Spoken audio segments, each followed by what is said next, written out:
D. What if what feels like control is actually quiet control over you? Think about that for a second. The videos, the scrolling, the quick dopamine hits, they make you feel like you're choosing, like you're in charge. But what if, deep down, something else has started making the choices for you? Something subtle, invisible, and more powerful than you realize. There's a story I want to share with you. It's about Alex, 26, ambitious, intelligent, living a normal life. One night, after a stressful day, he opens his laptop just to unwind. Nothing unusual, just a few minutes, he tells himself. But minutes turn into hours. He tells himself it's harmless, everyone does it. Weeks pass. It becomes routine. Months later, something changes. He notices that when he's with someone he cares about, he feels less excited, less connected, less alive. He doesn't know why. He just knows that something inside him feels switched off. What Alex doesn't realize is that his brain, the most powerful machine he owns, has been quietly rewired, not to feel pleasure, but to chase it endlessly, never finding enough. That's how it begins for most people. Not with addiction, but with curiosity. Not with darkness, but with distraction. You tell yourself it's no big deal, that you're just exploring. But what begins as escape soon becomes attachment, and what feels like freedom becomes dependency. You don't even notice the shift, because it doesn't happen overnight. It happens in moments. In those quiet, lonely hours when your mind is searching for comfort and finds the easiest substitute available. Psychologically, every time you watch, your brain releases dopamine, the neurotransmitter of pleasure, motivation, and anticipation. But here's the catch: it's not designed to be triggered on repeat like a slot machine. It's designed to guide you toward real experiences, connection, purpose, intimacy. When you flood your brain with endless stimulation, it's like charging your phone with a faulty cable. You get that quick spark of energy, but soon your battery drains faster than before. The pleasure feels shorter, the satisfaction weaker, and your mind begins craving more to feel the same. Psychologically, recovery begins with self-awareness, but it's sustained by compassion. Your brain has been trained to expect quick highs, so when you start to pull away, it panics. You'll hear that voice, just once won't hurt. That's the old wiring talking. But every time you choose awareness over impulse, you rewire your brain. You reclaim a little more of yourself. It's not linear. There will be days when you stumble.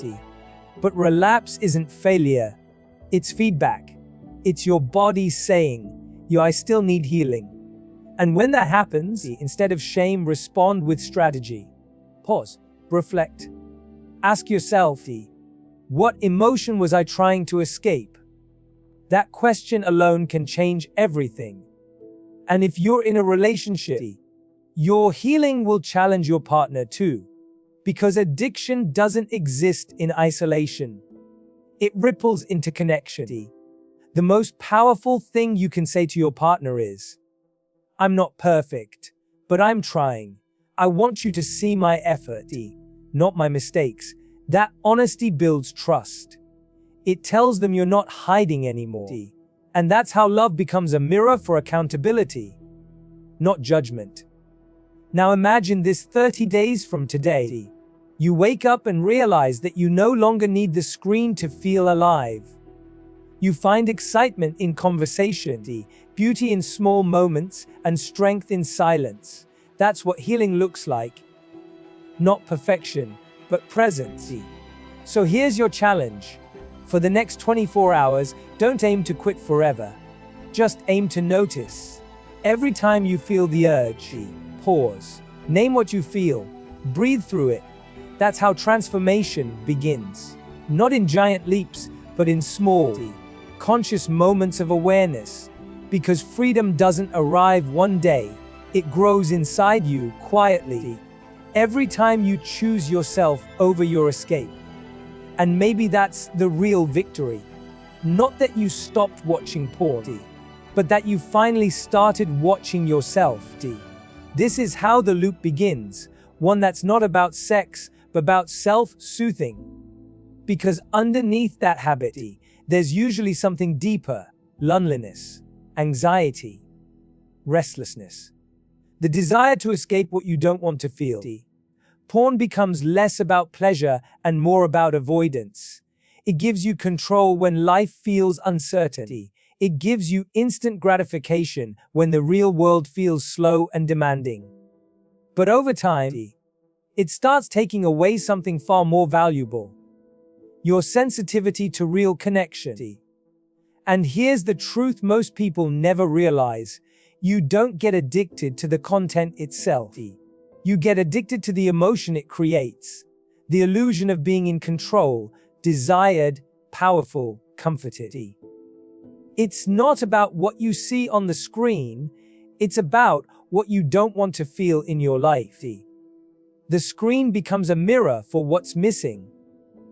And the more you use it to fill the void, the deeper that void grows. So before we even talk about the stages of addiction, pause for a moment and ask yourself, when was the last time you felt completely present with yourself without reaching for a distraction?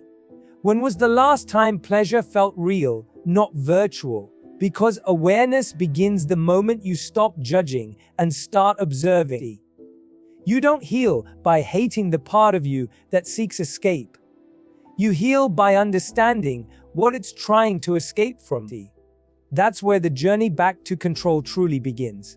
The first stage always seems harmless. It begins with curiosity, a click, a glance, a moment of boredom that turns into exploration. You don't plan it. You don't even label it. It's just there. A small window of escape, something that feels private and safe. But what you don't realize is that from the very first moment, your brain begins to take notes. It starts mapping what feels good, what triggers excitement, what makes your heart race. It's not just watching, it's learning. And your mind, your subconscious, is a fast learner. Most people think addiction begins when you lose control. But it actually begins much earlier.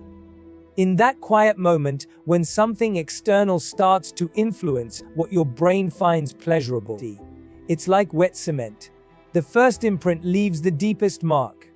And in that moment, your brain starts linking arousal not to human connection, not to warmth or emotion, but to a screen, pixels, fantasy, an endless novelty. Now, here's where it gets deeper. When you experience pleasure from something new, your brain releases dopamine. Dopamine isn't just about feeling good. It's about anticipation, curiosity, motivation. It's the spark that makes you lean in, the whisper that says, "This feels exciting. Do it again."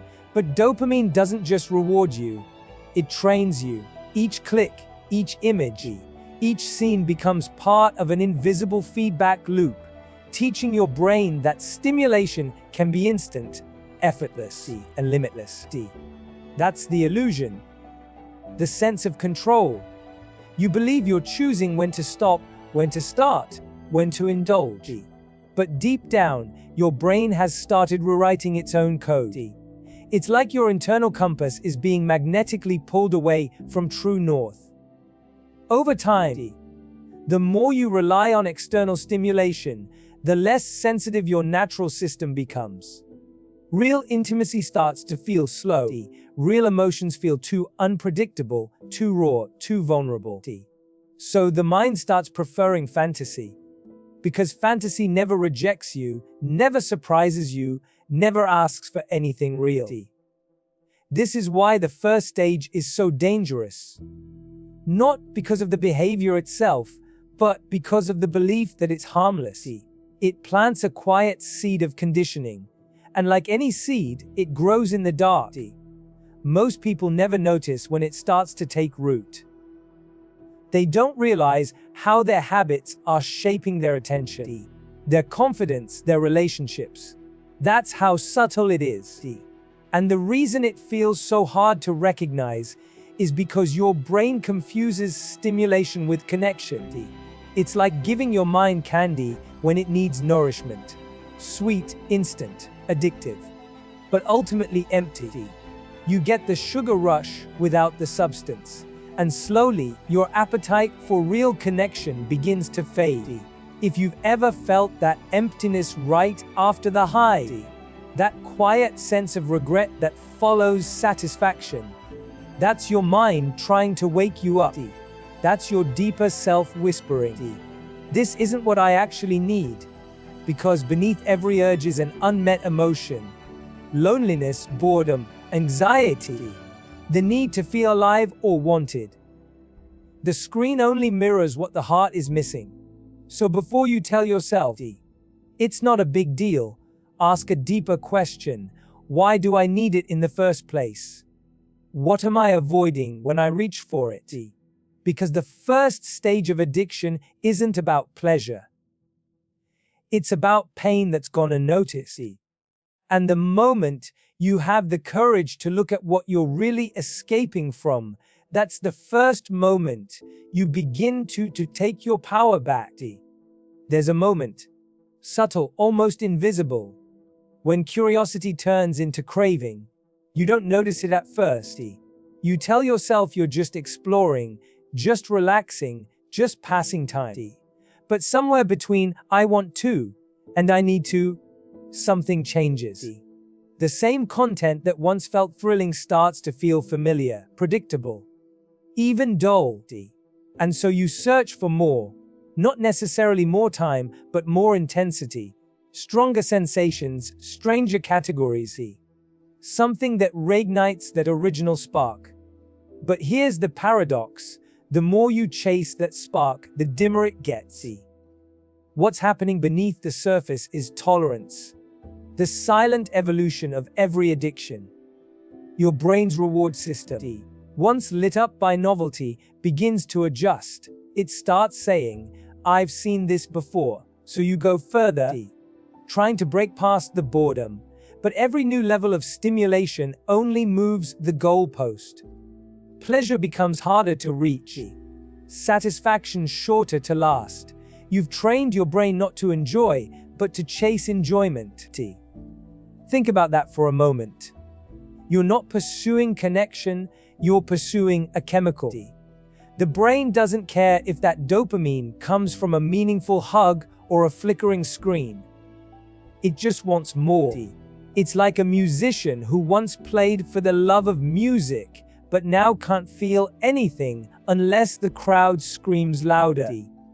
It's not about the art anymore. It's about the high. And that's the trap. You start to notice that the fantasy becomes more stimulating than reality. Real people, real intimacy, start to feel slower, harder to engage with. A real connection demands patience, trust, vulnerability. But the screen gives you everything instantly. Pleasure without presence, control without consequence. So the mind begins to prefer the predictable over the personal. It begins to choose simulation over sensation. This is where many people get confused. They think they're addicted to sex, but they're not. They're addicted to novelty, to the unknown, the unpredictable hit of something different. It's not lust, it's curiosity gone rogue. And the tragedy is that this endless search for more doesn't expand your pleasure. It shrinks your capacity to feel it. The more you consume, the less you connect. The more options you chase, the emptier each one feels. Psychologically, this is called desensitization. But on a human level, it's emotional deafness. You stop feeling the subtleties, the warmth of touch, the rhythm of presence, the comfort of connection. You've trained your nervous system to expect fireworks, so candlelight feels boring. You've programmed your heart to crave chaos, so calm feels empty. And maybe you felt it, that hollow aftertaste, That strange sense of being overstimulated yet under-satisfied. That's not weakness. That's your brain's way of saying, I'm overloaded. It's like turning up the volume so high that you can no longer hear the melody. What was once exciting now numbs you. Here's the truth: pleasure without purpose always ends in emptiness. The chase can never replace connection. You can't out-scroll your loneliness, and you can't outwatch your need to feel alive. The more you feed the hunger with temporary highs, the more you starve the soul that craves depth. So, if you've started to notice that you need more just to feel enough, pause. That's not a sign of desire. That's a signal of depletion. Your mind isn't asking for more pleasure, it's begging for balance. Because sometimes, the deepest pleasure isn't found in what excites you. It's found in what truly fulfills you. There comes a point when the chase no longer feels exciting. It starts to feel empty. You scroll, you search, you try new things. But somehow, it doesn't land the same way anymore. What once brought you instant pleasure now leaves you with silence. And that silence isn't peaceful, it's hollow. That's the moment detachment begins. You start to feel disconnected, not just from others, but from yourself. The very thing that promised satisfaction now takes it away. It's subtle at first. You notice that real moments, laughter, intimacy, eye contact, don't spark the same reaction. You want to feel something, but you can't. You're there, but not fully there. You start drifting through your own life like a background character, watching rather than living. And it's not because you've stopped caring. It's because your nervous system has gone numb. When the brain is constantly flooded with artificial highs, it begins to dull its natural sensitivity to pleasure. It's like listening to your favorite song at full volume every day. Eventually, your ears stop responding to the melody. You become desensitized not just to arousal, but to emotion itself. The mind becomes addicted to intensity, while the heart grows indifferent to tenderness. This is why so many people find themselves saying, I just don't feel connected anymore. It's not that love disappeared. It's that the capacity to feel love has been buried under layers of overstimulation. Porn rewires not just your desire, but your expectations. It trains your brain to crave fantasy over presence, performance over vulnerability. And the tragedy is, you start mistaking stimulation for connection. Imagine holding someone you care about but feeling nothing. Not because they don't matter, but because your body has forgotten how to respond to something real. That's not just physical numbness. It's emotional disconnection. The body is present, but the mind is elsewhere, chasing a version of intimacy that doesn't exist outside of a screen. And here's where relationships begin to fracture quietly. Your partner may start to feel unseen, unwanted, confused. They might not know what's happening, but they can sense it. The distance, the lack of presence, the absence of warmth. You might tell yourself, it's not them, it's me. But even that truth starts to fade beneath layers of guilt and avoidance. You don't know how to explain it because deep down, you can't quite explain it to yourself. Psychologically, this stage is dangerous because it creates emotional isolation. You start to live in two worlds. The virtual one that offers instant gratification, and the real one that feels slow, imperfect, demanding. But true connection, the kind that nourishes you, only lives in the second one. If you've ever felt that moment of emptiness, that sense that life has lost its color, that people feel distant even when they're near, you're not broken. Your brain is just trying to recalibrate. It's asking you to pause the noise, to step away from artificial highs, and to remember what genuine presence feels like. Because when you lose your sensitivity, you lose your humanity. And when you stop feeling deeply, you stop living fully. So if you find yourself numb to what once made you come alive, don't chase more intensity. Chase meaning. Because sometimes the quietest moments, the simplest touches, and the slowest connections are the ones that wake your heart back up. There comes a point when it's no longer about pleasure at all. It's about relief. You're not watching because you're aroused, you're watching because you're escaping. Escaping from stress, from rejection, from loneliness, from the noise in your own mind. You start to realize that porn isn't just something you do. It's something you turn to.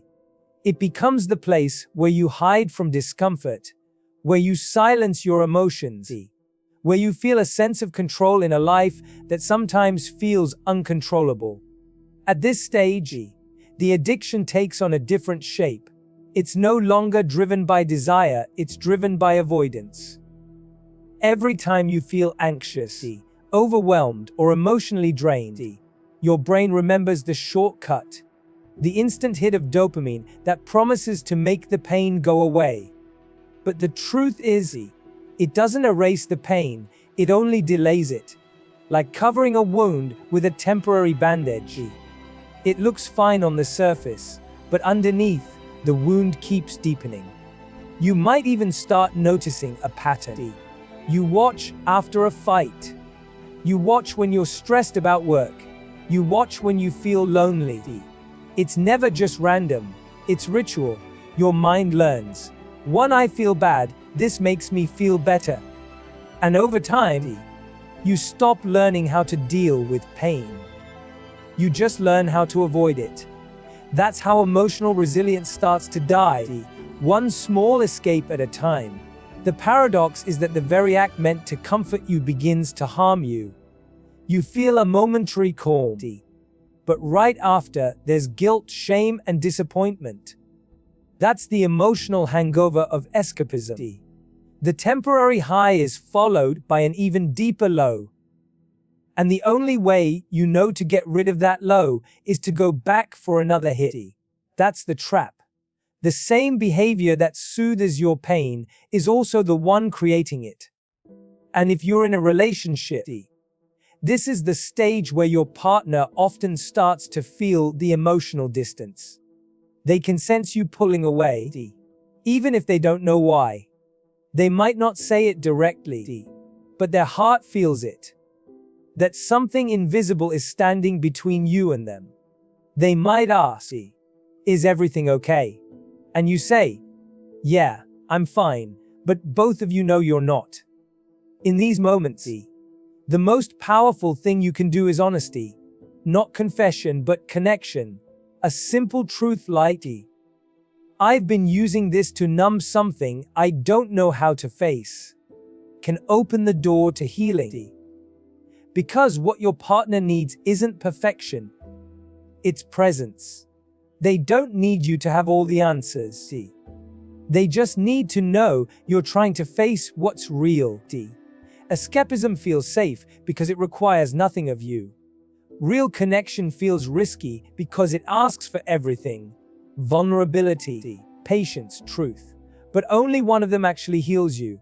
So, if you find yourself escaping into a screen every time life feels heavy, stop and ask, what am I really running from?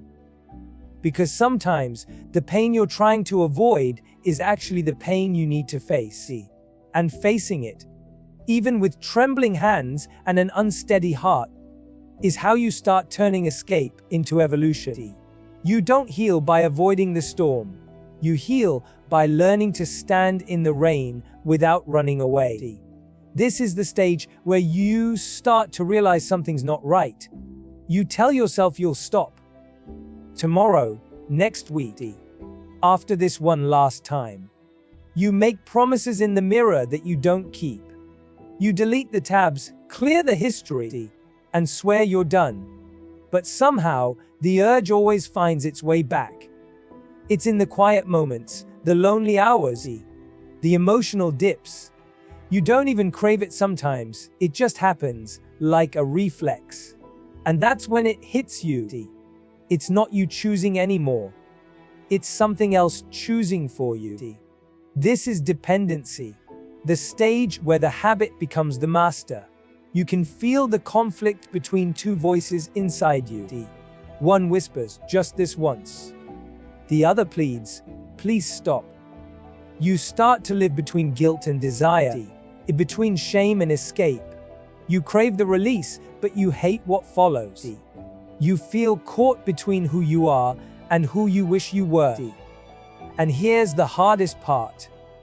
The addiction doesn't only control your actions, it begins to rewrite your identity. You start to see yourself through the lens of the behavior. You stop saying, I'm struggling with this, and start thinking, this is who I am. That shift is dangerous because it traps you in shame. And shame is the fuel that keeps the cycle alive. The more shame you feel, the more you want to escape it. And the easiest escape is the very thing that caused it. But I want you to understand something. Relapse doesn't mean failure. It means the pattern has power, and you're finally aware of it. That awareness is progress. Every time you notice the urge, every time you pause, every time you question it, you're breaking a piece of that chain. Healing doesn't happen in one decision. It happens in hundreds of small ones, made over and over again. If you relapse, don't punish yourself. Don't drown in guilt. Instead, ask, what emotion was I trying to avoid? That question turns guilt into awareness, and awareness into growth. Maybe it was stress, maybe it was rejection, maybe it was loneliness. Every relapse reveals a wound that needs attention, not condemnation. If you're in a relationship, this is also where honesty can rebuild trust. Say, I've been struggling, but I'm trying to understand why. You don't have to fix it overnight.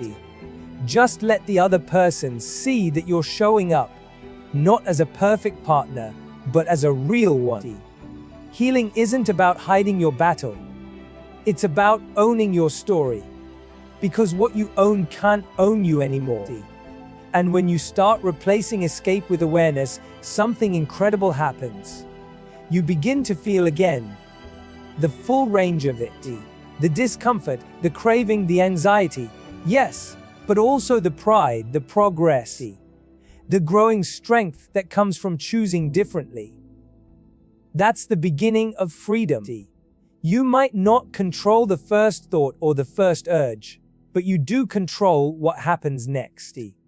And every time you choose awareness over autopilot, you reclaim a piece of yourself. Because in the end, the goal isn't just to stop watching porn. It's to remember who you were before you needed it. The version of you that didn't escape from pain, but grew through it. That version is still in there, waiting for you to come home. The final stage is what I call emotional numbness, when pleasure no longer feels like pleasure, and pain no longer feels like pain. It's when your system has been so overstimulated for so long that everything begins to feel flat. You laugh, but it doesn't hit the same. You connect, but it doesn't go deep. You see beauty, but it doesn't move you. It's like living behind a glass wall, watching life happen, but never quite feeling it. That's what long-term addiction does. It's not just about the content, it's about what it does to your capacity to feel. Porn rewires the brain to crave intensity, not intimacy. It teaches your nervous system to respond to pixels, not presence. To chase fantasy, not connection. And over time, that fantasy begins to replace your emotional world. People often say, it's just visual. It's not hurting anyone. But the truth is, it's quietly reshaping how you love, how you bond, and how you see others. When your brain learns to associate arousal with performance, not emotion. You begin to see people as stimulation, not souls. And that's the silent tragedy. You lose not just control of your impulses, but also the depth of your humanity. You start to notice it in subtle ways. Real touch feels awkward. Eye contact feels too intimate. Vulnerability feels uncomfortable. Because the addiction has taught your brain that connection isn't safe. It's slow, it's uncertain, it's real.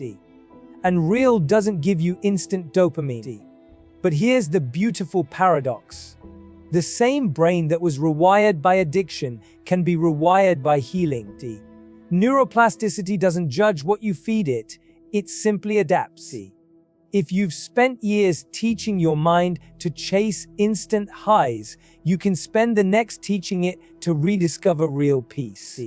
That starts with presence, slowing down enough to actually feel again. When you start your recovery, it's not just about avoiding the screen, it's about rebuilding your sensitivity to life. Go for a walk without headphones, feel the air, listen to silence. Notice what it feels like to be bored, or lonely, or uncomfortable, without rushing to escape it. That's how you train your nervous system to stop running. Healing doesn't happen in the absence of desire. It happens in the space between desire and decision. Every time you sit with an urge instead of feeding it, your brain starts to heal. You're teaching it that peace doesn't come from escaping emotion. It comes from experiencing it. And slowly, you begin to notice something returning: color, texture, emotion. You start to feel again. And yes, that's scary, because feeling means facing pain too. But pain is the proof that you're alive, that your soul is still capable of depth, empathy, and love. This is the true freedom, not the absence of craving, but the presence of consciousness. When you no longer run from your feelings, you finally reconnect with who you truly are. Because in the end, addiction isn't the opposite of self-controls. It's the absence of self-connection. And when you reconnect with yourself, you don't just heal from addiction, you awaken. The final stage of healing begins the moment you stop asking, "How do I quit?" and start asking, "Who am I without this?" Because freedom isn't just about removing an addiction. It's about rediscovering your identity beyond it. Most people think recovery is a battle of willpower, but it's really a process of remembering. Remembering who you were before the noise, before the screens, before the need to escape yourself. You see, every addiction starts as a form of self-protection. It's not that you wanted to become dependent. It's that somewhere along the way, you learned that the world was too heavy to face alone, so you built an escape route. The irony is, what starts as protection ends up becoming a prison. You numb the pain, but you also numb the joy. You avoid shame, but you also avoid connection. You protect your heart, but in doing so, you isolate it. The path back isn't about punishing yourself for what you did. It's about forgiving yourself for why you did it. The healing journey asks you to look at the version of yourself that was hurting. The one who turned to porn not out of lust, but out of loneliness. And say, "I understand why you did that, but you don't need it anymore." That's not weakness. That's maturity. That's growth.